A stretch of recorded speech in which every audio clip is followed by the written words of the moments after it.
اب آپ کو لیے چلتے ہیں کراچی میں، جہاں ڈسٹرکٹ کورنگی پولیس تھانہ زمان ٹاؤن میں پولیس کی 3 مختلف کامیاب کارروائیوں کے دوران 5 ملزمان کو گرفتار کر لیا۔ مزید اسی حوالے سے جانتے ہیں جاوید محمود آرائی سے۔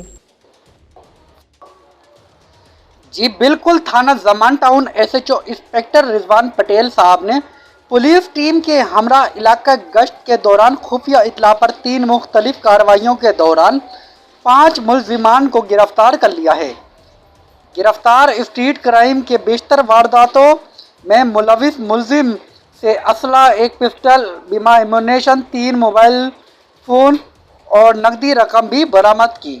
گرفتار موٹر سائیکل لفٹر چور ملزم کے قبضے سے زیر استعمال 2 چوری شدہ موٹر سائیکلیں بھی پولیس تحویل میں لی گئی ہیں۔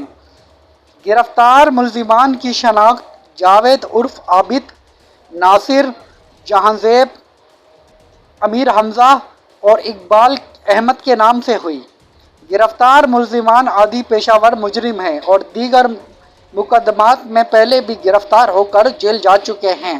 گرفتار ملزمان کے خلاف مقدمہ درج کر دیا گیا ہے۔ مزید تفتیش جاری ہے۔ Report Javed Mahmood Arai, district reporter, Red News, Karachi. بہت شکریہ جاوید محمود آرائی تفصیلات سے آگاہ کرنے کا۔